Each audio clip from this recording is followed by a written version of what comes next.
Welcome to Mindshock. This is your host, Bruce McGuire, and you are listening to the Mindshock Live Q&A 9.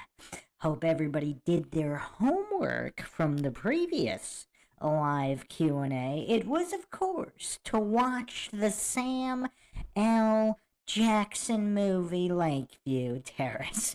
So we will be going into that, and whatever everybody in the chat decides to go into in this live Q&A with logic and reason at the forefront in typical Mindshock fashion. If you want to help support the podcast, help logic and reason return to a world where it is quickly going extinct, you can donate to our PayPal. Just check the link in the description. You can also become a YouTube member right here on YouTube. Help support the channel that way. Make sure to subscribe, like, and share Twitter, Facebook, Reddit, Patreon. Questions, comments, theories, thoughts, suggestions, rebuttals, debunkings of any kind, leave them in the comment section. Or for this live Q&A, right in the chat. Facts up in here.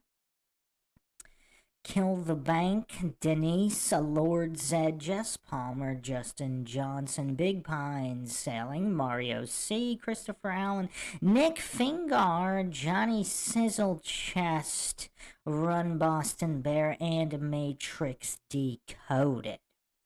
So, one of the first questions here. Why don't you ever talk about the Freemasons?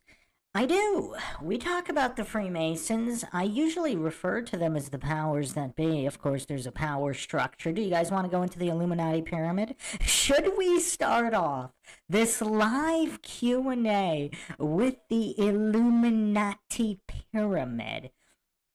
Jess, I mean, that might be... Wait, what? That might be the first time I've seen that combination. Fire, broccoli, snorting anger, cloud puff. Kill the Bank wants to go deep. And just as a quick update, on the live that we did on the greatest conspiracy song of all time, the Red Hot Chili Peppers Californication, that stream was shut down. Apparently, it was not copyright. It was shut down for violations. And I am, of course, appealing that. And if that gets put back up, we'll do the part 2 right away. If not, I will upload that on Rumble and Rockfin. And then we will continue the part 2 on Rumble and Rockfin. So, probably another couple days for the resolution on that. At least. Sometimes it happens quick, sometimes it's a day, sometimes it's 20 days, so there's no way to really know. But for those wondering what happened to that stream, I do have a copy of it up until the point it was shut down, and if it gets reinstated, it will be here on YouTube. If it doesn't, then I will upload it on Rumble. So yeah, we talk about the Freemasons all the time. I'll put the Illuminati pyramid up in a second, and we will discuss all of the different fragmentations of the powers that be, the Vatican, the different councils, all of those things. I mean, I don't know if we talk just Freemason subcategories specifically that often, but I mean, they're under the umbrella of the powers that be, the Illuminati. Yeah, Kill the Bank, you missed a doozy. You know what's crazy? That's not even... There seems to be a running theme through the entire song about cosmology and the faking of space. Rodney Thomas in here asking about Immanuel Velikovsky and the Saturn theory. You're going to have to be a little bit more specific. Let me check that out.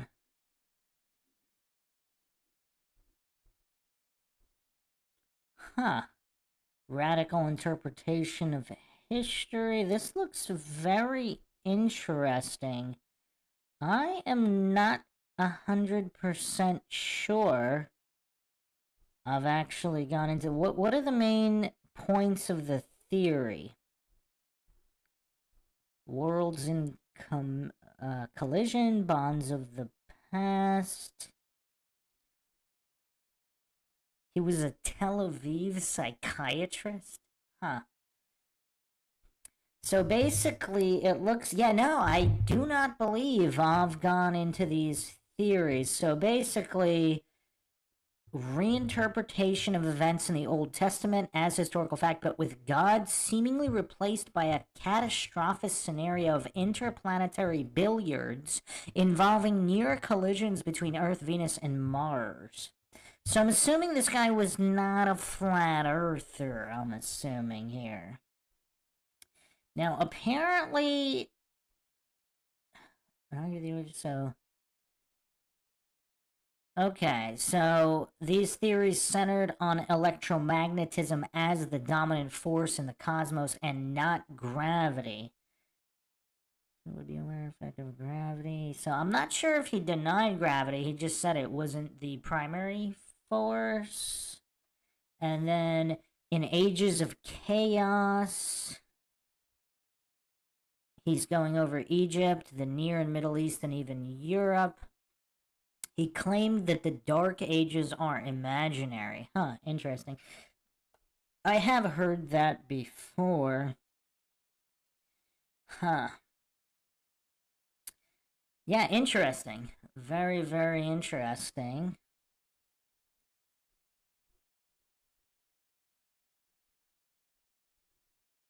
Rodney Thomas is saying that Saturn was actually our sun. I've heard that there were other celestial bodies that were the sun, not sure about his specifically.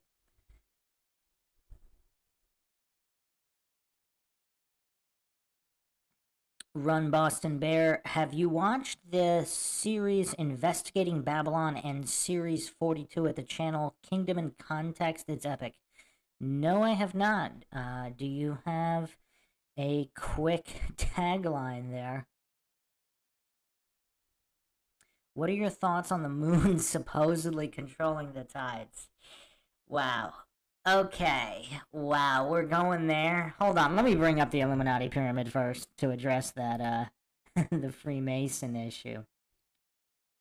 And Freemasonry. I mean, what theory we're going by? So, the theory, I don't want to say I lean to it, but the theory that seems to possibly check a lot of boxes is that Freemasonry, the Illuminati, a lot of these ancient secret societies, they may have actually been benevolent and they were all infiltrated and co-opted just, by dark forces, either interdimensional archons or human or whatever. So just looking at the way the modern world works and how everything gets infiltrated and co-opted, it actually seems very possible that some of these ancient secret societies may have possibly been benevolent. And let's not fall for false dichotomies. There could have been benevolent ones, there could have been evil ones, and the benevolent ones also got infiltrated and co-opted. So, yeah, I mean, that's kind of where I was with that. I suppose I could do a dedicated Freemasonry podcast. It's just, it intersects with so many other things that, a lot of times we will touch on it, even if we don't necessarily label it Freemasonry per se. So let's see. I had a really cool graphic. Let me see if I can bring it up. So, actually, there's a few different ones here. I'm trying to see. I guess I'll bring this one up first. So, at the very top here, so at the bottom, we have the debt slaves. Birth, school, labor, taxes, debts, retirement cycle. You are here. Wow. Dark, dark, dark. Then you have basically the religions, the governments, so-called education, and the media for world population control. Then you have world resource control, all the corporations, the banks, etc. World financial control, IMF, central banks, tax revenue, interest revenue, Bank of International Settlements. Then you have the think tanks, Trilateral Commission, Royal Institute of International Affairs. I mean, I don't know if if there's been a dedicated podcast anywhere about that. The Round Table, whatever that means, the Club of Rome, there's been some information about that. The Council of Foreign Relations, of course, that's CFR, that's a big one. The United Nations and the Bilderberg Group. All of these, except for the Royal Institute of International Affairs.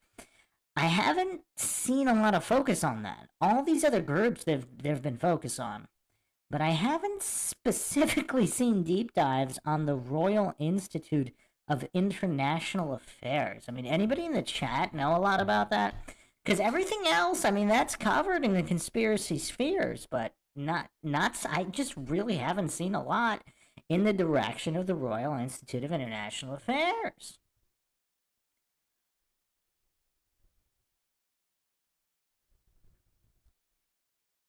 Sun UV Liberty in here. I have a close friend who got a semi-serious case dropped by flashing a Masonic hand gesture to the judge. He isn't a Mason. He hates them, but he knows his enemy well. That's interesting. Wow. Sun UV mentioning it's not the round table, it's the not the spherical table, it's the round table. Jamie says, this song came to my mind the other day after your stream was shut down. You might be familiar with the song. It's California Babylon by the Transplants. I don't believe I am. Let me check this out. Let's see what the lyrics here are. Watch me now, waitress all dressed like nurses in bondage. Brought me the check, said I want you to sign this. Union boy standing next to the Rastas. There's gonna be a strike and you ain't gonna stop us. 3 men standing and they love what they do. You won't see it coming. 'Cause they wanna surprise you. Consider it done, they're gonna stand right by you. American punks don't care about you. Hollywood, what you gonna do?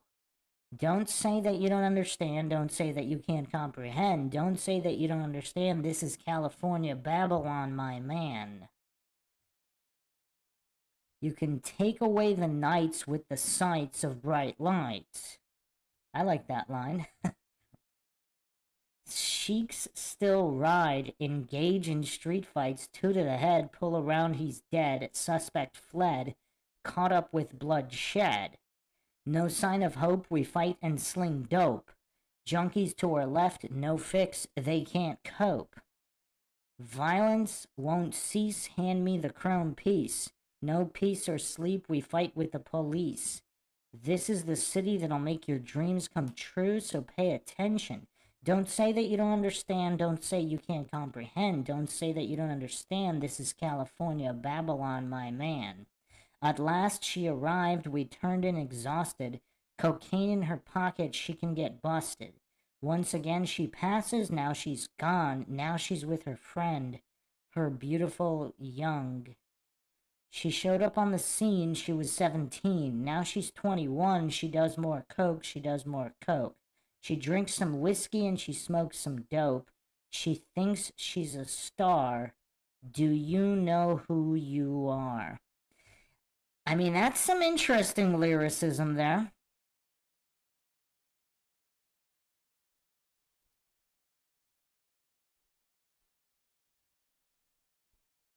Huh. Very interesting. And bringing up the stars, again, with Hollywood and being a star, is there a parallel there? Like, you want to be a star in Hollywood and then obviously if stars are souls or stars are higher selves and they're representing something, it's like you want to get to that upper level to be a star. I mean, the word star is just so interesting. KK in here. I'm a big fan. Great to finally catch one of your Q&As. Your work is incredible. It's so in-depth. There are so many cases I want to ask you about. I mean, this is a generic Q&A. We also have true crime Q&As for any cases specifically. I mean, you could still ask something in here. This is a free-for-all. Flat Bob in here.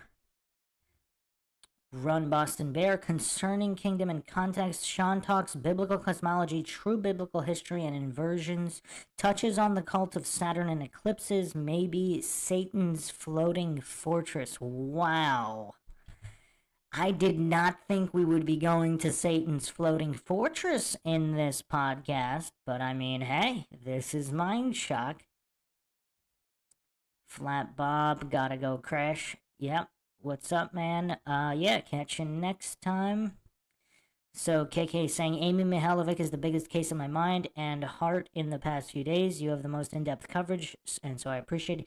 Yeah, that's a really tragic case. I mean, that's a haunting case. If you've seen the entire series, it might be too much of a coincidence that there's some kind of a drug house, an undercover operation going on. You know, just right to the south of her house where she might have ridden her bike and other people had seen her.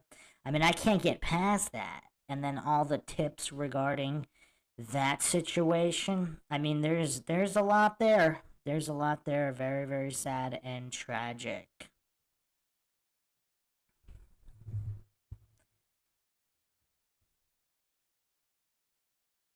Less xylophone in here. What is your biased opinion on the Columbine massacre? What do you mean? Bias on Mindshock? What? Oh, kill the bank. Yeah, rock stars, monsters or monstars, youngsters or young stars. It goes on, yeah. Wow. So then in the top of the pyramid here, above, you have the powerful subfamilies. Then there's the Committee of 300, the world's richest, most powerful subfamilies, and then the Crown Council of 13, the world's richest, most powerful families. I'm assuming that also refers to the 13 bloodlines. So that's this Illuminati graphic. There's also another one. Let me see if I can find the other one, which named even more of them. Maybe not. Maybe not. There was one other one. I don't see it.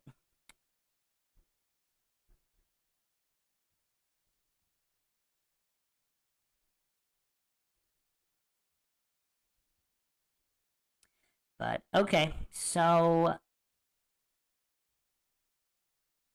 Yep, no problem. Robert Kelly, less xylophone. I want to know where you stand, multi-shooter or not. I mean, I kind of went over this in the Columbine series. Shooters or not, I mean, there appears to have been many other people there. Now, I'm not going to make the jump to they were shooting.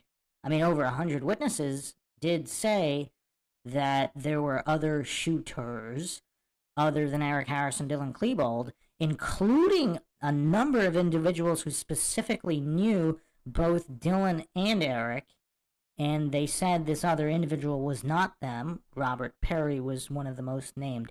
So it's very possible that there were other shooters, but at minimum it appears that there were many other people there with Dylan and Eric, as well as older individuals cited. So, I mean, that's kind of the situation there. Now, obviously, I wasn't there. I can't say what they did or didn't do.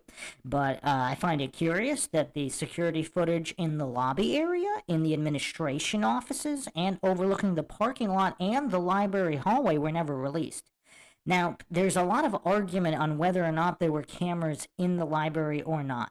There is no argument that there was at least one camera in the library hallway, and there were security cameras in the administrative offices. Now, according to all the witness testimony, there was gunfire in the admin offices at the same time as the library where Eric and Dylan were together. So if they released all the footage, it would be very clear how many shooters were there or how many other individuals there were there. Okay. Flat Bob, what is your opinion on Nibiru and or the Anunnaki? Wow, wow. Okay.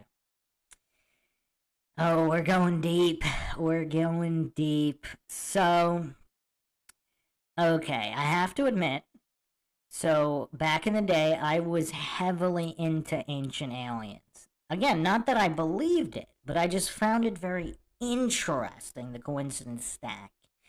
I found the ancient astronaut theory very interesting. Now, this was before Tartarian Mudflood. I would say Tartarian Mudflood has caused me to re-examine a lot of these, even more so than the Flat Earth theory. I mean, obviously the Flat Earth theory will cause anybody to re-examine space.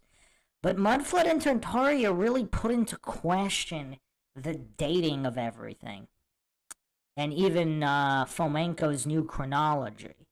Because if ancient Egypt isn't as old as they say, if the Mayans aren't as old as they say, then the ancient astronaut theory really does need to be put under a better microscope.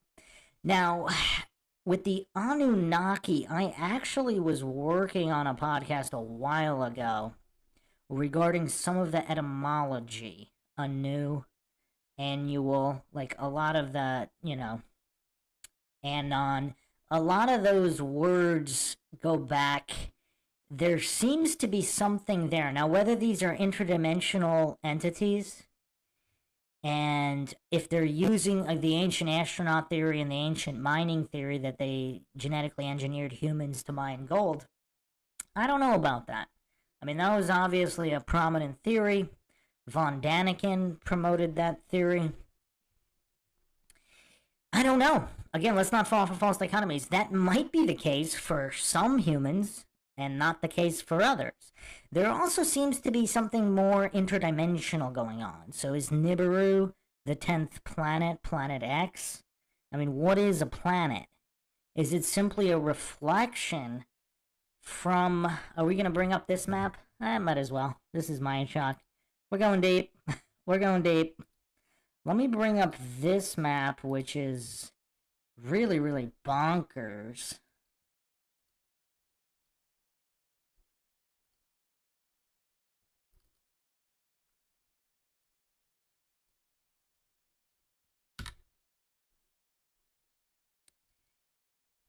Let's see. I believe it is this one. You guys might have seen it already.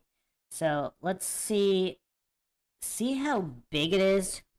So if we are in, so Earth is right there in the center. So if other ponds or whatever are reflected in our celestial dome or the celestial sphere, when we look up and we see Mars, is that reflecting of something on our plane? Like if we live in a near infinite plane and there's all these different ponds. I mean, look at these. Again, I'm not claiming anything is true or untrue. I'm not claiming this map is accurate in any way. I'm just saying, if it's something like this, you have all these different planets that are reflecting, and there's Nibiru right there. If it's simply reflecting in the celestial dome, what does that mean? So it's not that it's up there, it's reflecting from our plane. So if we have this gigantic plane, like for example, some people believe the Earth is reflected in the moon. We went over that on previous episodes as well. But look at all these other, I don't know what we call them, worlds, ponds, whatever you want to call them. And if they're reflected in the sky, then it wouldn't be that. Look at this, forgotten humans. Like what is this? Forgotten humans here? That's interesting. Hydra, land of Hydra. Clones Second Earth, land of clones. Wow, we're really opening the door to a lot of stuff here because if there is some kind of cloned world, does that explain if people travel from there to here? Does that explain a lot of things? The custodians? What is that? I wish there was a higher resolution image because it looks like some of these continents are labeled within all these other circles as well. The Great Dome, and then you have the Unknown Zone. I mean, that's curious. So, yeah, I mean, to answer your question about Nibiru, is it a reflection from the Earth? Is everything existing just on one plane, including our Earth, and it's simply being reflected in the sky? I mean, if that's the case, then that's what it would be, right? Again, this is Mindcheck. I don't claim anything is true or untrue. We simply discuss all possible theories here with logic and reason at the forefront.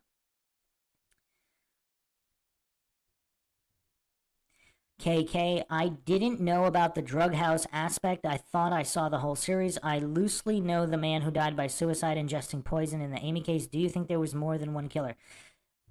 I think there was more than one individual involved. Obviously, I have no way of knowing how many were there that specifically killed her. So yeah, if you go to the playlists, if you go to youtube.com/Mindshock, go to playlists and go to the Amy playlist. Because sometimes I'll do clips or jumbo podcasts, but if you want the individual episodes, the numbered episodes are all of the content in order. And the last one or two episodes, or even 3 episodes I did, I went over that. And that was the most mind-shocking information in the Amy Mihaljevic case that no one seems to want to talk about. The Al Matlock, his connection, and all of that. Just such a tragic case. I mean, there's just certain cases that are just so sad. That's obviously one of them. Lord Zed asks, how many years old do you think the Earth is? Wow, the great question. Wow, I didn't think we were going to be going this deep. I mean, our other Q&As were so chill. I mean, this one's like back-to-back, super deep, conspiratorial questions. I think, I don't know, it might be infinite, and I think the resets are measured, for example, the biblical timeline. Now, whether, so if this theory, there's a theory that we're already living after the fall in the post-millennial reign of Christ. So the Bible was written for the people before the last reset. And obviously, if history repeats, it would still be useful now, but there's a theory that it was basically for the people before the last reset. So if it's roughly a few thousand years old, that could be, so there could be mini resets and major resets. Major resets might even change the entire formation of Earth, regardless of what this realm is. It could possibly change completely. Like in previous iterations of Earth and resets, I mean, maybe there were giants, maybe there were titans, maybe everything was bigger. Now everything is smaller, and this is our most recent big reset. And then within the major reset, there are mini resets, of which the past one may have been, you know, recently in the 1800s, could have been the previous mini reset. And the mini resets might be where the powers that be, whether it's the old world order transitioning to the new world order, when too many people figure out what's going on, that might be those mini resets. And then the major resets are kind of possibly on cosmological scales, where either the creator or whoever, you know, there could be like Great Flood would be a giant reset, a major reset. KK with a curious question here. I love all your content. Just curious what your background is as far as what your area of study, how you're so educated and everything. Well, I'm just a curious person. I have to say, things really didn't start coming together until I studied logic specifically. So I was always a history buff and a physics buff, and I always enjoyed those topics. And then I would say the great shift happened roughly, I did a podcast on this, my background with flat earth and geocentrism. In approximately the year 2000, there was a forum, don't remember the name, this was on an old computer, Maybe one day, if the Mindshock podcast gets big enough, someone will hear me say this that was a member of this forum and remembers what it was called. There were over 200 physics professors from US, UK, maybe Australia, mostly I think US, Canada. They were geocentrists, so they believed the Earth did not spin, and they believed that everything, the entire cosmos, revolved around the Earth. I mean, these are PhD professors or masters and PhD professors. So I was curious as to why they were geocentrists. And then I started exploring the history of Einstein's relativity. And then one thing led to another. And then just studying mostly just logic and psychology, it unraveled all the other topics. But yeah, I basically just read a lot.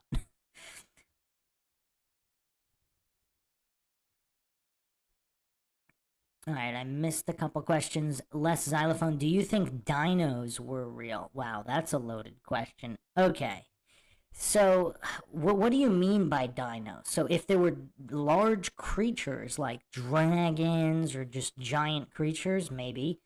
As far as the modern paleontology, why wouldn't it be a fraud? You know, I mean, it's kind of coincidental that all the majority of all alleged dinosaur bones are all found in one area, specifically purchased in Montana to find dinosaur bones. I mean, that's a little weird. I mean, I guess we need to do a podcast on that, but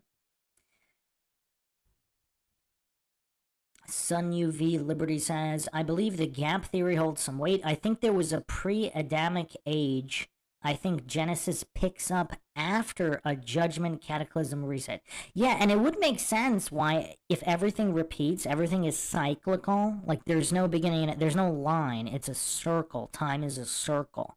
So it would make sense as to why we would see so many different parallels in the Bible to modern times. Just like in previous resets, there were probably also very similar parallels.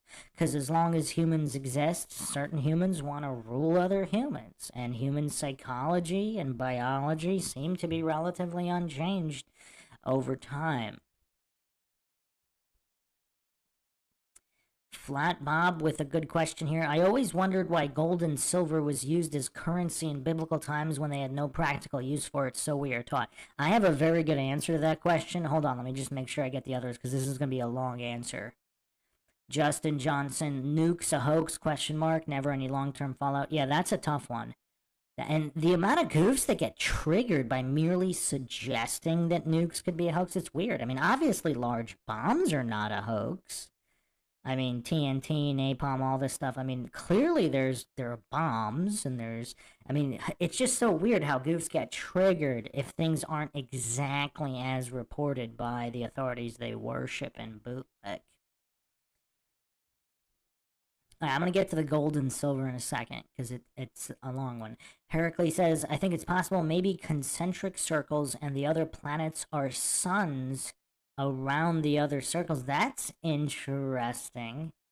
I haven't heard that before. Did you come up with that yourself, Heracles? That that actually kind of makes sense, especially if the bright lights.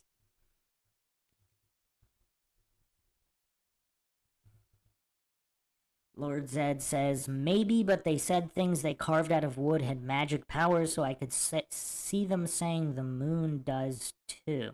Sun UV Liberty, I don't know who made the map. It was posted and reposted. I think people were saying it was part of possibly a video game or RPG map, and it was modified. I don't know.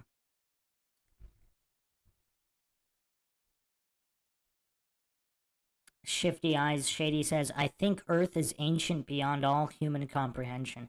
Very possible. Shifty Eyes Shady says, there are tribes of people that translate the people who were before the moon. Do you have more information on that? That sounds absolutely fascinating. I think you might have just planned my week for me. The people that existed before the moon. I just searched that, nothing came up on Google. Do you have specific tribal names? Okay, I found Proselenos. that the ancient Arcadians were a group of people older than the moon itself.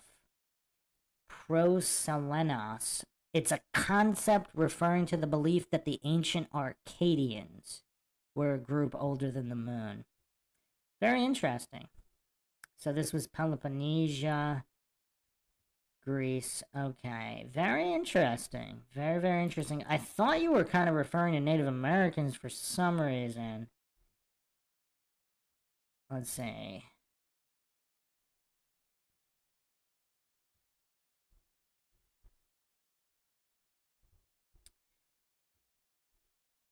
On Quora, there's people bringing Chuck Norris into this for some reason. But okay.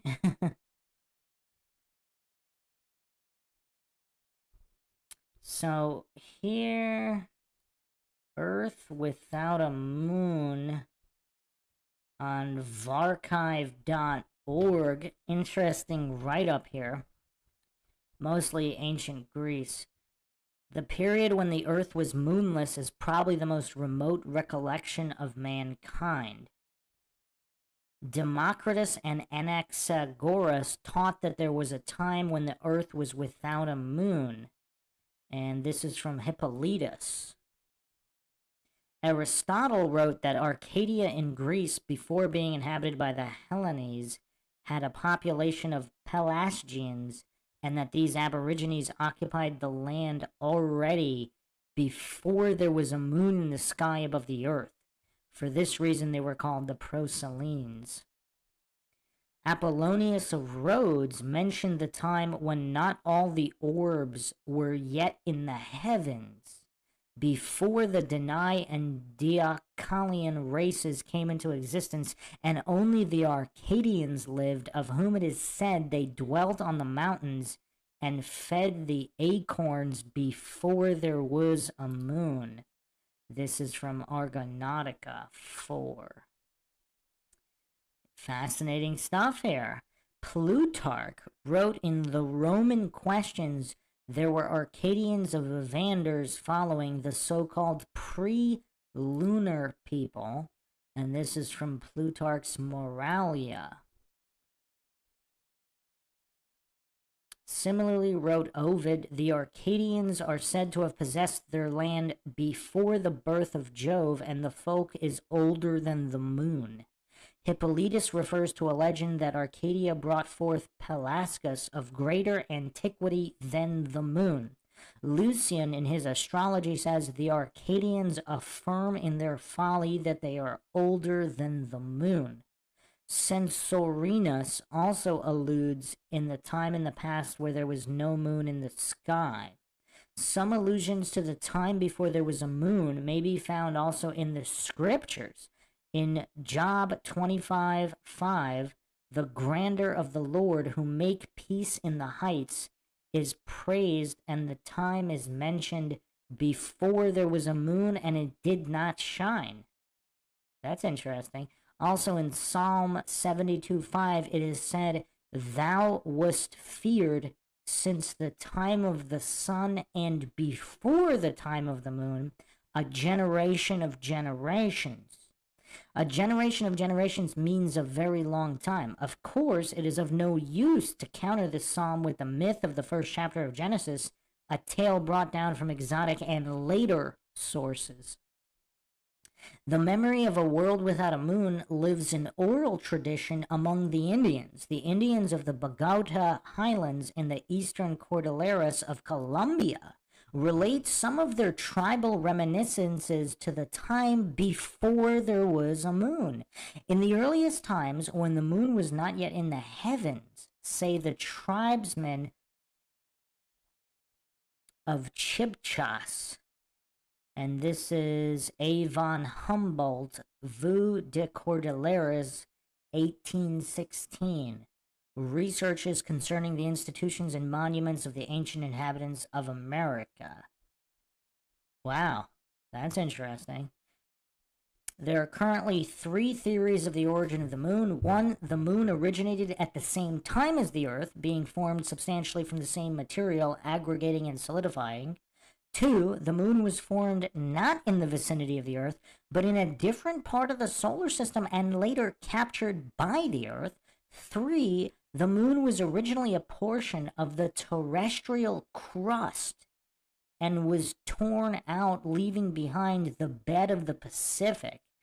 I have not heard that one before. That's fascinating. Wow, I just thought of something crazy. I mean, this is Mindshock. So we went over the reflection. We went over the reflection of the Earth in the moon. What if it's not an reflection? What if it's an inversion?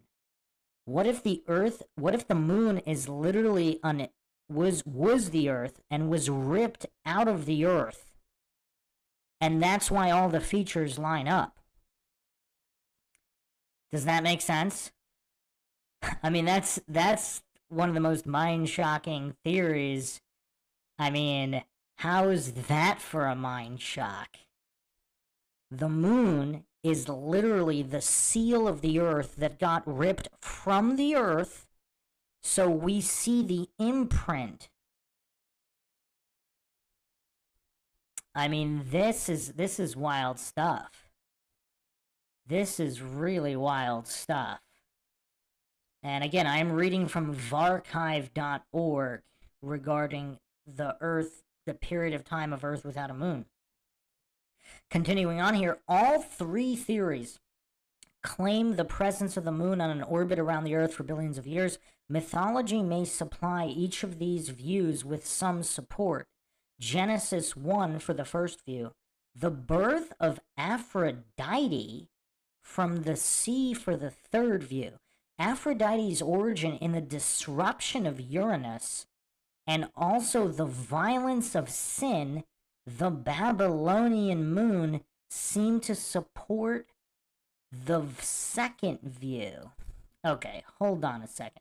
The second view is that the moon was formed not in the vicinity of the Earth, but in a different part of the solar system and was later captured by the Earth. Let's look at Aphrodite's origin here. So the goddess was born when Kronos castrated his father Uranus with a sickle and cast the genitalia into the sea, from where Aphrodite appeared amidst the resulting foam, the Aphros. In other versions, she is the daughter of Zeus and Dion, the Titaness. Okay, that's a very weird origin.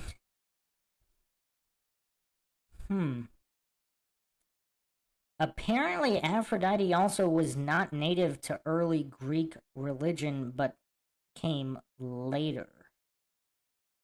Plato asserts that there are 2 different origins for 2 different figures. Very interesting.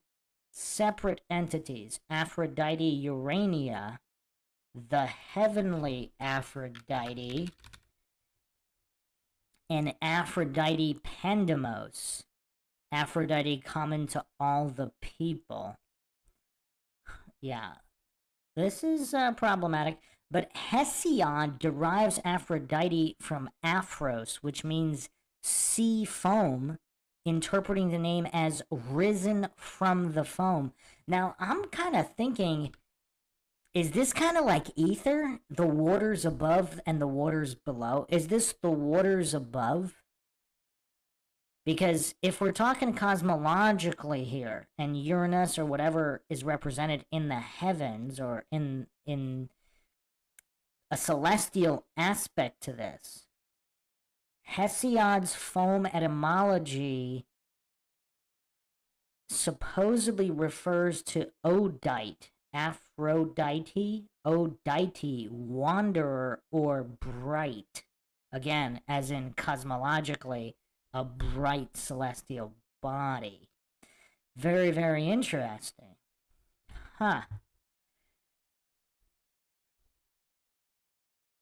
Very interesting.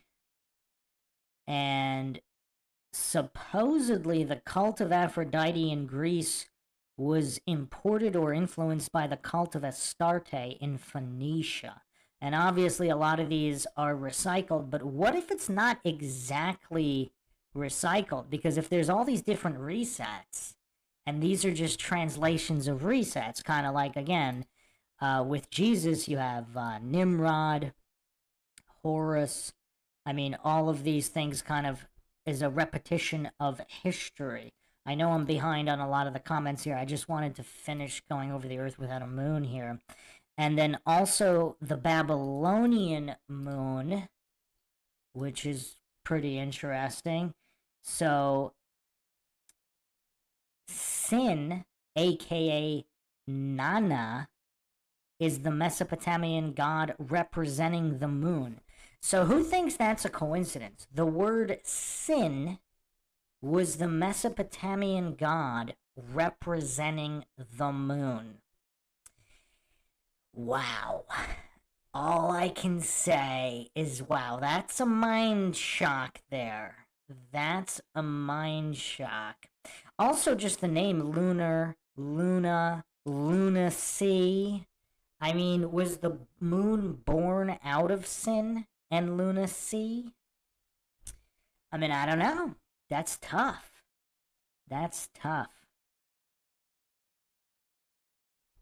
I'm not going to go into a deep dive on sin, the cult of sin, the Akkadian moon god, going back all the way to Babylon. But yeah, there's a lot here. There's quite a lot here. Providing light during the night.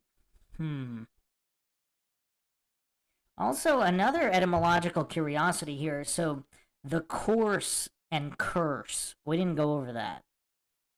So, the course of time, like over the course of time, the curse of time. Course and curse. Something takes its course. Is that a curse? Curse, course. I mean, this is tough. Also, apparently, there's some kind of etymology connecting sin to father in these ancient languages. I mean, there's just so much here with Babylon. But continuing on here, since mankind on both sides of the Atlantic preserved the memory of a time when the Earth was without a moon, the first hypothesis, namely of the moon originating simultaneously with the Earth in its vicinity, is to be excluded, leaving the other two hypotheses to compete between themselves. We have seen that the traditions of diverse peoples offer corroborative testimony to the effect that in a very early age, but still in the memory of mankind, no moon accompanied the Earth. And this is going back to Japan, the Nihongi Chronicles of Japan. Translations and Proceedings of the Japanese Society, published 1896. And the Calavella of the Finns recalls a time when the moon was placed in orbit. So not only is there a time before the moon and a time after, but there's a time during.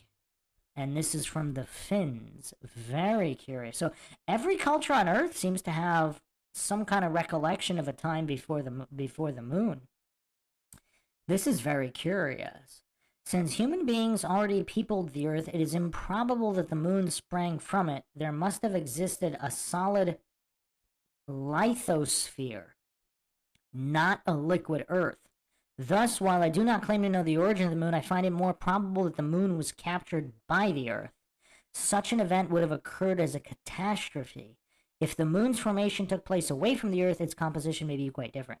There is no evidence to suggest whether the moon was a planet, a satellite, or another planet, or a comet at the time of its capture by the Earth. Whatever atmosphere it may have had was pulled away by the Earth, by other contacting bodies, or dissipated in some other way. Since the time the moon began to accompany the Earth, it underwent the influence of contacts with comets and planets that passed near the Earth in subsequent ages, allegedly. The mass of the moon being less than that of the Earth, allegedly, the moon must have suffered greater disturbances in cosmic contacts. During these contacts, The moon was not carried away. This is due to the fact that no body more powerful than the Earth came sufficiently close to the moon to take it away from the Earth for good, but in the context that took place, the moon was removed repeatedly from one orbit to another. The variations in the position of the moon can be read in the variations in the length of the month. The length of the month repeatedly changed in subsequent catastrophic events, and for this there exists a large amount of supporting evidence. In these later occurrences, the moon played a passive role, and Zeus in the Iliad advised it, Aphrodite, to stay out of the battle in which Athene and Ares, Venus and Mars, were the main contestants. Okay, so obviously this was kind of written from the perspective of gravity existing and planets existing. But this is very curious. I mean, this can of worms that was opened on what the moon is, I'm kind of leaning to, if it was from the Earth like a seal and it was lifted as above so below. So is the moon simply the above version of the Earth? Huh. That's quite curious. That is very curious. So let's thank Shifty Eyes Shady for bringing up the people who were before the moon. So we have the Greeks, the ancient Arcadians. We also have the South American, Central Americans, believing that. We have Japanese references. We have Babylonian references. We have Finnish references from ancient Finland. We have many, many references here to the people before the moon. Interesting. Very, very interesting. Shifty Eyes Shady also mentioning that there were definitely giants. Scottus case revealing documents Smithsonian destroyed giant skeletal remains.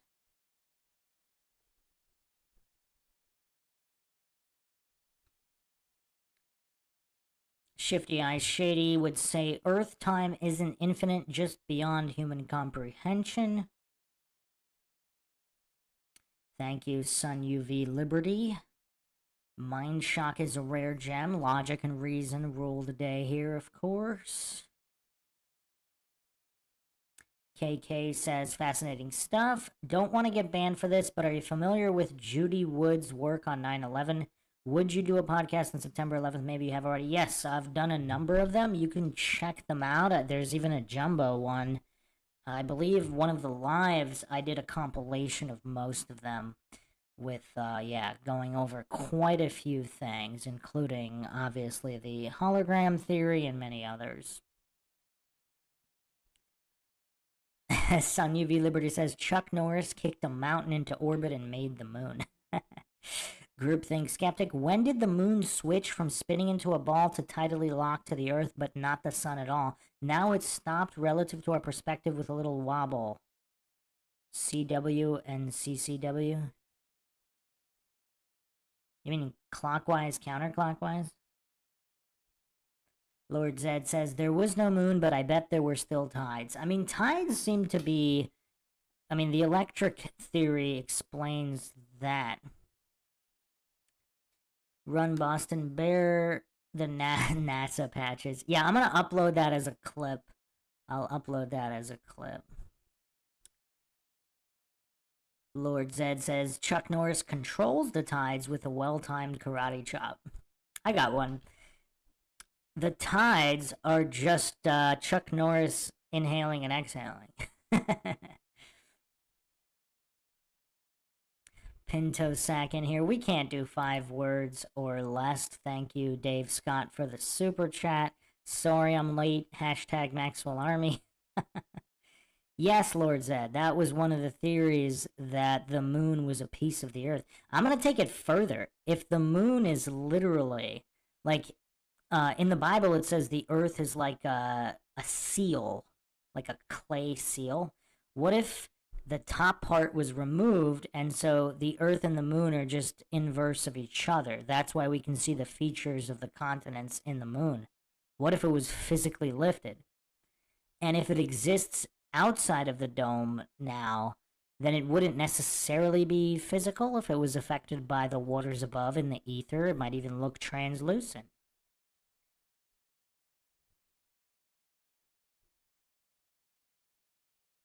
Raised by gypsies. What if the moon is not a physical object? Yeah, what if it's not? What if it used to be? Now it's not? I don't know. Oh, Flat Bob, tune in tomorrow to find out Bruce's opinion on silver and gold. Okay, yeah, I'm gonna get to the silver and gold right now. Um, but yes, take care if you're out of here. Thank you. Get rid of you 248.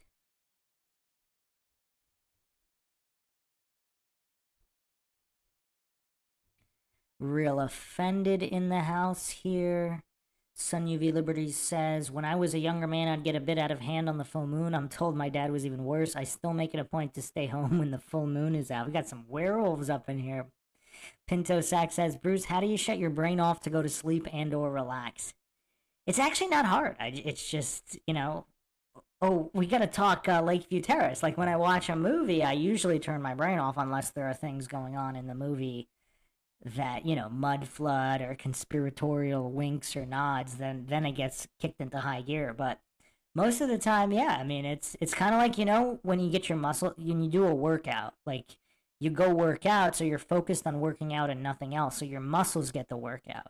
Then when you go do something else, your muscles take a break. Same thing with the brain.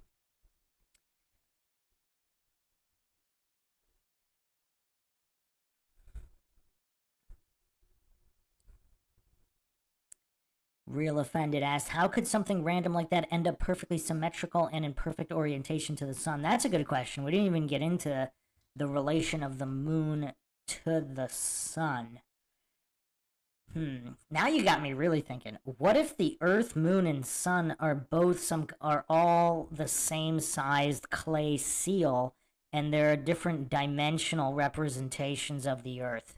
So if we're on the Earth, this is our three-dimensional physical seal, and then the moon is like one level up, and then the sun is another level up, where it's just light, and the moon is maybe a combination of something else. So they're all the seals are the same size.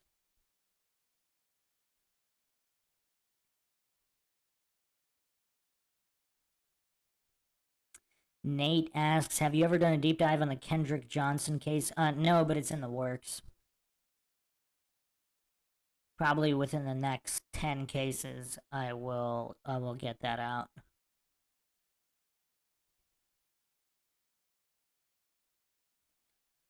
Raised by Gypsy says, I have seen the moon during the day with the sun near noon. Half the moon was missing and the craters were blue like the sky. Does that mean the sky is behind the moon? I don't know. I mean, it could mean it's not a physical body. Okay, so let's get into gold and silver. So, let's talk Tartaria. So, with all of the antennas or Antiquitech free energy devices that may have existed. So obviously crowns are made out of gold. So the only thing that blocks frequencies, electromagnetic radiation, is gold or a whole bunch of lead. So is that why kings and queens wore gold? To block the 5G, so to speak? Because, again, there's all these patents about how to use electromagnetic frequencies to manipulate brainwaves, theoretically connected to MK Ultra, Manchurian candidates, etc., modifying behavior through frequencies. So if you're wearing a golden crown, I believe tinfoil, if you wrap enough tinfoil, it might have a similar effect. But I think gold is the only thing that can just flat out block it without having a foot of it. Like lead, you would need a ton of lead to block those signals. So is that what gives gold its value? Furthermore, who knows what Ormus is, or monoatomic gold? Supposedly. Oh, wow, I didn't know we were going here, but okay. Yeah, I hope you guys all got your tinfoil hats on. So liquid gold, or Ormus, this is even in the Bible too, also known as white gold. Supposedly, when gold is reduced to a single atom, it actually repairs your DNA. Who knows about this in the chat? We're going far into Mindshock land now. I mean, there's also monoatomic silver, and of course, silver is antibacterial. So there's a lot of health purposes to silver. So possibly gold and silver have nothing to do with monetary or financial value. Therefore, blocking frequencies to manipulate and regenerating your DNA. Now, there's a whole story on monoatomic gold. Are we going to go into all this? I mean, this is a Q&A, I know, but I don't want to spend hours on a single topic. Okay, I'll just give the super quick version here. So there was a guy, I don't know, I think he was in New Mexico. I think he was in New Mexico. He had some kind of particle accelerator, and he figured out how to make monoatomic gold. This was in the late 90s. Then he disappeared out of nowhere, and the US government showed up and seized all his research. This was somewhere in the 90s, I believe, or even 2000. Yes, also known as the Philosopher's Stone. And that's what, I mean, it all goes back to alchemy and turning anything into gold. Now, is that metaphysical or whatever? Anyway, fast forward years and years, and all of a sudden, monoatomic gold starts showing up on like GeoCities shopping cart websites for like $500 a pop, and it's probably not the real thing. But now you can actually get it, and I've tried it. It actually, you can feel the effect right away of monoatomic gold, aka Ormus. So supposedly it regenerates your DNA, and it's what the crazy thing about it is there's missing weight to it. So for example, you have the same amount of water, whether you turn it into ice or water, whatever form, it's the same weight. But when monoatomic gold, you turn gold into monoatomic gold, a certain amount of weight is missing, and nobody knows what happened to it. I mean, I think there's only one physics paper on this. And then when you turn it back to regular gold, the weight comes back. So there was actually an interview with a Native American who knew about it, which is actually kind of crazy because you have it in the Bible, you have it in all of ancient civilizations. Again, they all seem to know about monoatomic gold. Weird, what a coincidence, just like they all know about the time of the Earth before the moon. And he said that it's monoatomic gold, the weight is in another dimension, but it can still affect your DNA in this dimension.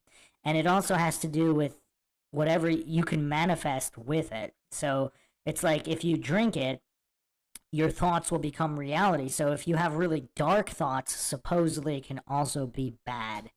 I mean, that's what a Native American shaman said. I don't know if I could dig up the interview right now. I think that was the only Native American I've ever seen speak on the subject of monoatomic gold, but in other cultures, and it's even referenced in the Bible as white gold.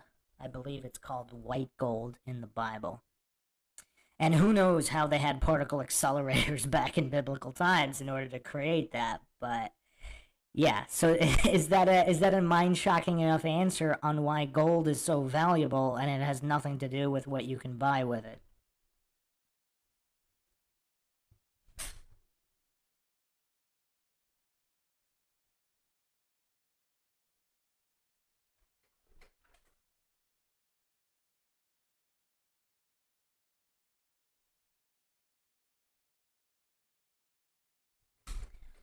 Lisa Bong, are you talking about me? What I look like? I have a face for radio and a voice for print.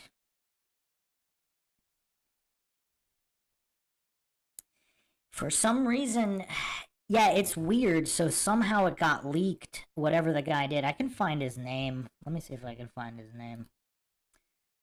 I always like to be thorough, but this wasn't a deep dive specifically in monoatomic gold.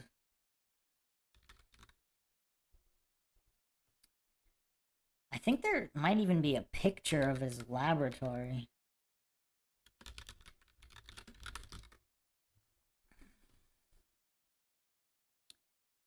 So, yeah, I mean, there's actually there's a study here by DC Sharma 2013 on the ingestion of gold, but I believe this is regular gold therapy and not monoatomic.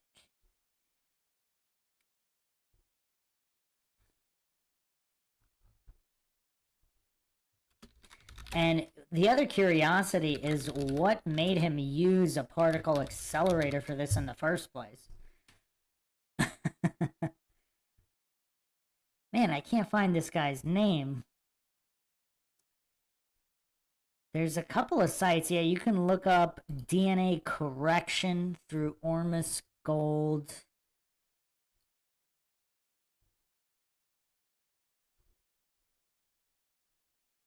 Let me try some uncensored search engines.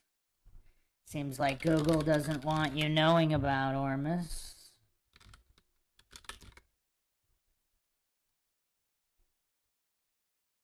And then we got to talk Lakeview Terrace. That was the, let's reel it back to somewhat more slightly normal conversation, even though this is Mindshock.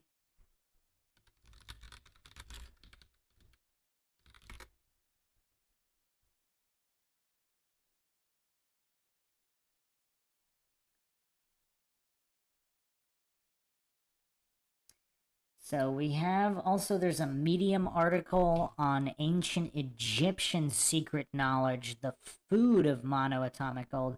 So apparently the ancient Egyptians knew about this. White powder monatomic gold superconductor ability to increase physical and mental performance. That's interesting. So it makes you like a superhuman or something? That's very curious. I just want the history of monoatomic gold, because there was... I forgot the guy's name. It was this scientist. I think it was in New Mexico. And then apparently, I think he might have published something about making the discovery, and then all of a sudden he disappears and his house is raided and they confiscated all his work.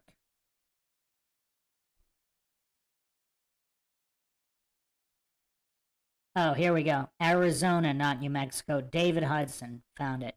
The guy's name was David Hudson, 1975.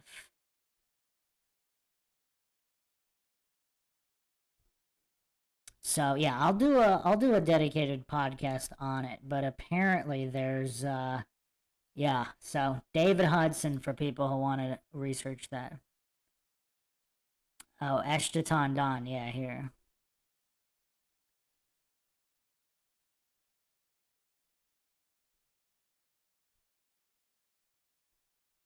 Okay, so who's ready? Who's ready to discuss our homework assignment? Who did the homework? The homework movie was Lakeview Terrace with Sam Jackson. I'm not the biggest Sam L fan. I'm not the biggest Sam L fan. Was David Hudson the one with the particle accelerator, or was with another guy? Hold on.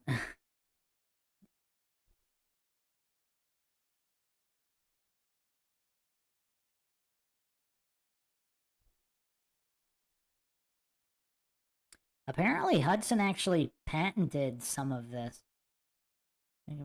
So, Hudson worked with Hal Puthoff. And let's see, was Hal the guy? He was a pioneer of quantum physics. Maybe Hal was the guy who did the particle acceleration with Ormus. Alright, anyway, we're moving on. We're moving on. Okay, so let's get to Lakeview Terrace, people. Oh, groupthink skeptic, why must you do this? Why must you do this?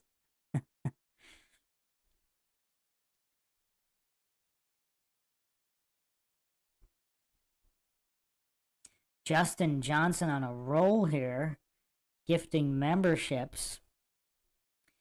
Groupthink skeptic, if you want your mind shocked, looked into exclusion zone water. Some claim it can be used to levitate and propel matter using some kind of vortex. Man, this might be the most off-the-rail Q&A ever. Exclusion zone, a layer of water in which plastic microspheres are repelled from hydraulic surfaces. Huh. That's interesting. I vaguely I vaguely remember something with this. Huh. Easy water forms in your cells like a charged battery. Makes your mitochondria stronger so you can produce more energy. Huh. Easy water forms when you expose water to infrared light, 1200 nanometer wavelength light specifically. Okay, so let's get to Lakeview Terrace. Oh, Dave Scott, how dare you? Oh, by the way, the next assignment is The Game with Michael Douglas. The movie The Game with Michael Douglas. And I usually give at least a week or two to do the homework, so this wasn't, everybody had plenty of time. I mean, I procrastinated. I just watched it earlier, so, but I got it done. All right, Dave Scott, check you out later because there will be a lot of spoilers here. A lot of spoilers. So the assignment for next time, probably around next week, will be The Game with Michael Douglas. But we're talking Lakeview Terrace. Oh, by the way, I did listen to the commentary of Running Scared, the Paul Walker movie, which was the first homework assignment from two Q&As ago that we went over on the last Q&A. So the director said that Oleg's mother didn't know that he was dead. She just kind of thought the chickens had come home to roost, so her husband was out.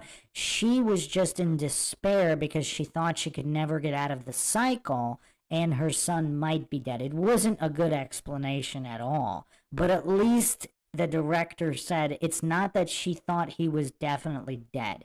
She didn't know, and all the madness of the night, apparently she couldn't go on. So that was the story with Oleg's mother's suicide in Running Scared. Okay, so now let's talk Lakeview Terrace. So I did like the movie. I like the vibe of those movies. It almost had, so it was, I believe it was 2008, but it kind of had the vibe of an earlier movie, like an earlier 2000s movie, not approaching 2010. So here are my main issues with the movie. I thought it could have been better. I like the vibe. I like the psychological thrillers. I mean, do they even make those anymore? It seems like nowadays it's just not, everything is just kind of nonsense. And there's no tension, there's no psychological aspect, there's no thriller aspect. It seems like if they made it today, everything would just be over the top nonsense. There wouldn't be that subtlety, the tension building. Now that being said, I thought it could have been a lot better. I thought it would start with Sam Jackson actually pretending to be their friend and then slowly escalate.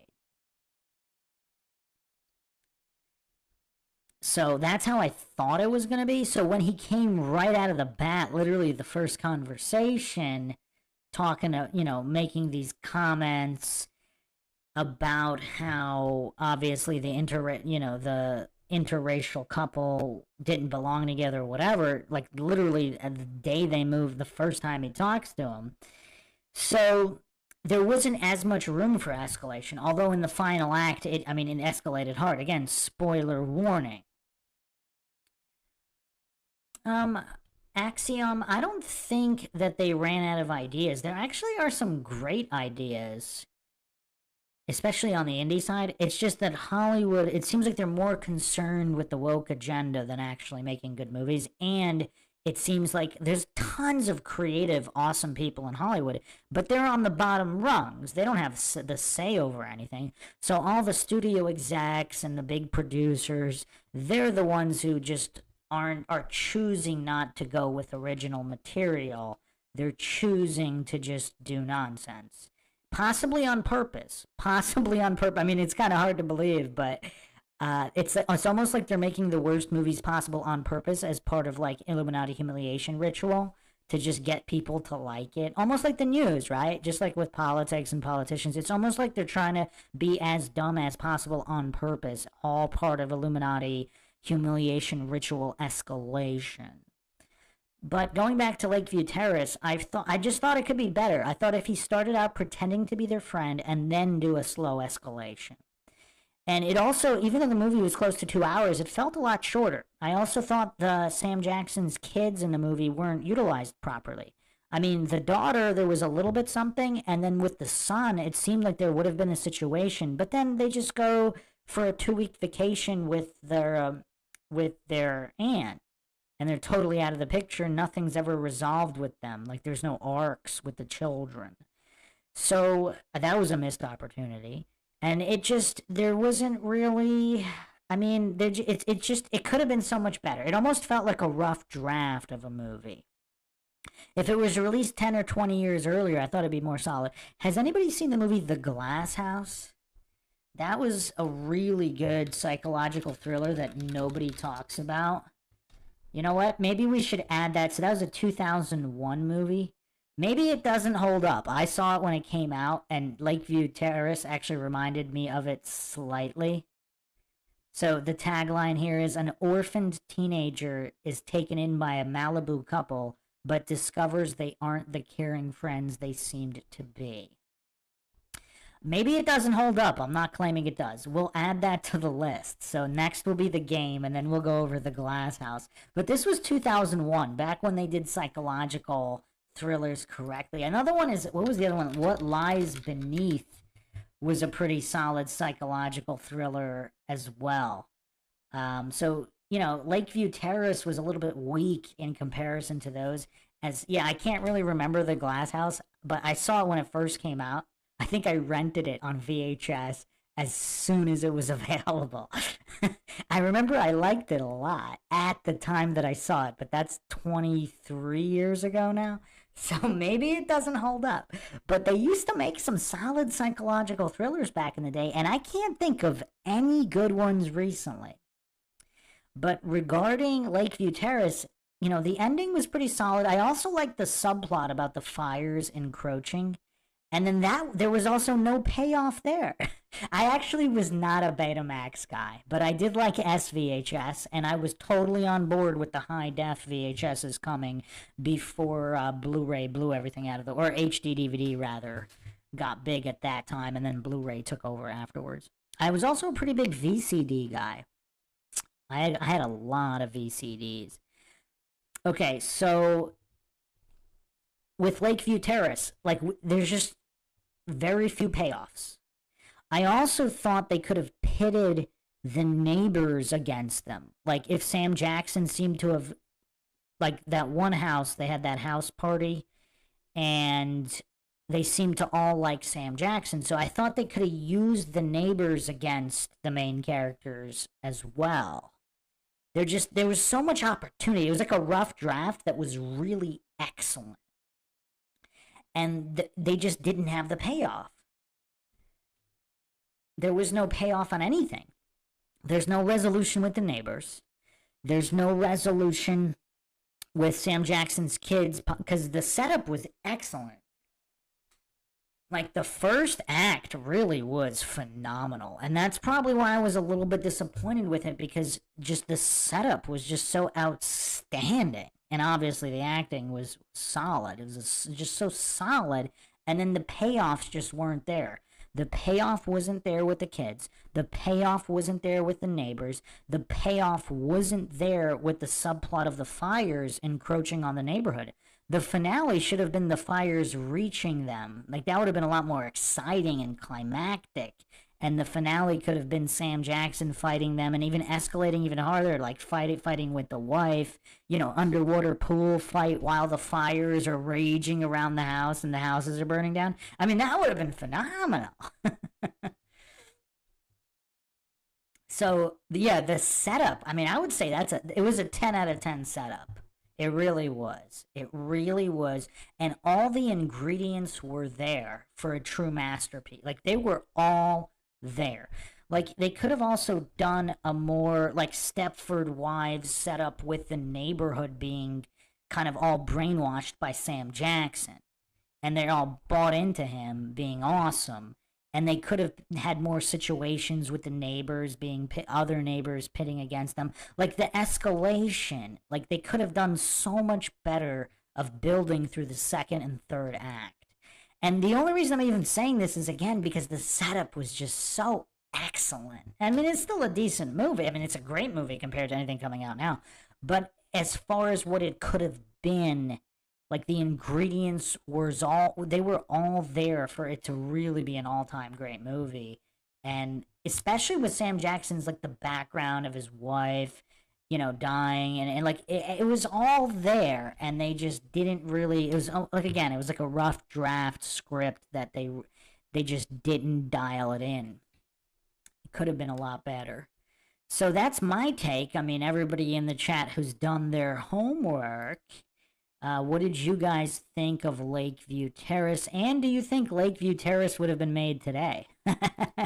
Because the bad guy was, Sam Jackson being kind of anti-interracial couples.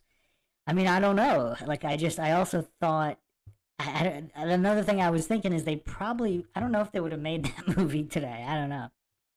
And they could have also even added even more to him being investigated by internal affairs. There was more there. And like I said, they just they got the kids out of there. No payoff there. The whole thing ends before the fires get to them. No payoff there with the fires. I mean, just there were no real payoffs for just such a great setup. So, yeah, those are my thoughts. Nothing too conspiratorial in the movie, but no, I'm glad you recommended it. Yeah, Denise said today would be the races switched around. Yeah, no question. No question. So, no, it was a good time capsule of 2008. Yeah, definitely. They just, again, when it actually, that annoys me more. Like, if the movie sucked, that'd be fine. But because the setup was so fantastic, like, that's what bothered me a little bit more, that they didn't do all those payoffs. Because the ingredients were all there and they were so good. I mean, there was no even resolution with the father-in-law who told them not to pursue it. I mean, they just could have done so much more, and they didn't. And that's kind of disappointing, because I think most movies, I don't know about 2008, but if it was closer to around 2000, it seems to me that movies around 2000 just had better payoffs, 2000 and prior. Now, I mean, there's not even any semblance of anything. I mean, I can't remember the last good movie I watched. Does anybody have a recommendation, like a recommendation from the past 3-4 years, or even 2 years?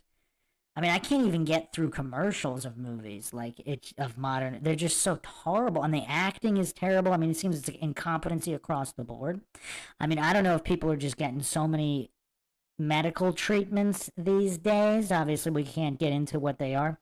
Or, just the de-evolution of the educational system. It seems like most actors, like back in the day, we had so many charismatic actors of a decent intelligence level. I mean, we're not talking geniuses, but, back in the day, like, I mean, even Arnold, people think, I mean, Arnold was an athlete. Arnold is smart. I mean, who's seen Pumping Iron? Arnold is a master strategist. I mean, he speaks multiple languages. I mean, he took his craft seriously. I mean, a lot of these, even Stallone, like, these guys are smart. I mean, who do we have today? But male or female, it seems like all actors today are just goofs. They're all goofs. Like, who is not a goof? How many young up-and-coming actors, or even older actors that are making movies right now, they turned into goofs. Even non-goof actors from older generations, they seem to have turned into goofs. Oh, I can't believe you just said that, Jamie Barbario. I can't believe you just said that. The Hidden is one of my favorite movies of all time. The Hidden is a masterpiece of cinema. How it didn't sweep the Oscars is beyond me. Jamie posted, have you seen The Hidden? It came out in the 80s. It was with Kyle MacLachlan and Michael Nouri. It's kind of a sci-fi conspiracy action movie. Good movie with pretty good back. And the acting's phenomenal in that movie as well. Yes, Jamie, The Hidden is excellent. It is one of the best movies of all time, in my opinion. I can't believe you brought that up. I don't think I've ever heard anybody bring that up. I watched that movie quite a bit back in the day. I have not seen the sequel, The Hidden 2. I was actually kind of afraid to watch it. I don't know have you seen The Hidden 2? Some movies that are really, really good, I'm afraid to watch the sequels. Pinto Sack says they all sold their souls to Moloch. I mean, they might have sold their souls back in the 80s too, right? Like a lot of those occult horror movies, like vampire. I used to like a lot of horror movies, vampire movies. I mean, a lot of them are occult in nature, but at least they had some kind of character. I mean, there's some kind of intelligence. They cared about the craft of acting. I mean, look at the movies coming out now. I mean, it's all just goofery. The dream the dream scenario with Nick Cage, which one are you referring to? Which dream scenario with Nick Cage? I've seen quite a few Nick Cage movies, believe it or not. That's why I didn't want you to mention Nick Cage, because Nick Cage is going to be a 5-hour stream minimum. Minimum. Pinto Sack says, IQ has been dropping for decades. It seems like there was a huge drop around COVID, though, I guess. Did anybody else notice that? Like, you're right. It's been steadily declining, and then COVID, it was a major drop. Wait, Dream Scenario is the name of the movie? Wow, you can tell I'm not up to date. Oh, okay, apparently it's a 2023 movie. Are you saying it's good? Are you saying we should watch it? That looks it looks kind of original. A hapless family man finds his life turned upside down when millions of strangers suddenly start seeing him in their dreams. Speaking of Family Man, I mean, who saw the movie Family Man? I mean, that was like a wholesome Christmas movie from 2000. I mean, is it just me, or like all these movies had so much soul back in the day, whether they were all sellouts or not? Like, the movies seemed genuine, like they cared about the quality of the movie. Let me phrase it this way. Back in the day, people cared about the quality of the movie. Yeah, I haven't seen a lot of people praise that movie. I think it's awesome. I mean, it's so anti-corporate world and like pro-human soul and fulfillment, even though it might not bring riches. It's like they don't really make movies like that anymore, right? Like, what is the last movie that came out that's similar to Family Man, or that praises happiness and soulfulness and fulfillment over like corporate making money lifestyle? Like, I mean, everything's just kind of, there's also been just this mass increase in just pure filth. Like, the stuff that comes out now, it's like borderline pornographic, like every movie. I mean, I'm talking about the trailers. I don't even watch this crap. The trailer, like the stuff they put in the trailers of some of these movies, I can't even get through them. I mean, it's just nonsense. Like, it's not even well-made filth. Like, there's a way to make filth that you can make high-quality filth, right, based on the content, but they don't even it's not even high quality. I can't believe we're talking The Hidden and Family Man. Did anybody other than Jamie see The Hidden? The Hidden is really is awesome. I haven't watched it in a bit. We do need to watch. We need to add that to the list. Yeah, you know what's kind of crazy, Pinto Sack? I think there was always a focus on degeneracy, like but it was more Easter egg fashion. Like, if you watch some of these old movies from the 70s, 80s, 90s, they're always trying to sneak stuff in, but it's so low key you could miss it, especially if you're a kid, you can miss it. Now, there's nothing low key about it. I mean, it's in the title, it's on the poster, it's in every single scene right in your face. And not just that, like, also it's become so politicized as well. Like, they're all pushing regressivism, calling it progressive. But, it's just, yeah. Raised by Gypsy says, writing sucks today, too. Without good writing, it would be harder for the actors to get into the role. Yeah, that's true, but the actors are also much less competent. They don't seem to care about anything either. I mean, I don't know if it's just the fluoride increases. I mean, just everything. It's just, anybody have any other thoughts on Lakeview Terrace? I mean, I gave my thoughts. We got to wrap this up soon, but. So what's the next assignment is the game, and then maybe the Glass House. Heracles asked, did you see Shutter Island? I think there's a good MK Ultra twist, and the end isn't what everything's. I have seen Shutter Island when it first came out, and I absolutely hated it, and I forgot why. Oh, actually, I just remembered. So I'm not a Scorsese fan, and he cheated in that movie. This is why I don't like it, because he left clues on both sides, which that's against the that's basically making a movie in bad faith. Like, you can have an ambiguous ending, but you can't leave, like, you can't have mutually exclusive theories both being true and leaving solid evidence for two opposing theories throughout the movie. That's like the unforgivable sin in filmmaking. And he did that on purpose. So, yeah, not a fan of Shutter Island. There's also a couple other movies. Inception, I thought was that kind of movie, but it's actually not upon further review. I became an Inception fan after that. Like, after I watched it the second time.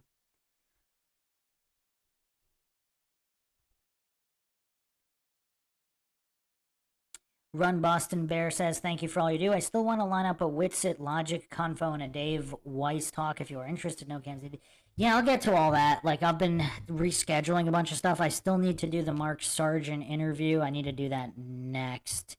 And then I'm backed up on quite a few podcasts I'm working on. But yeah, we will get to all of that.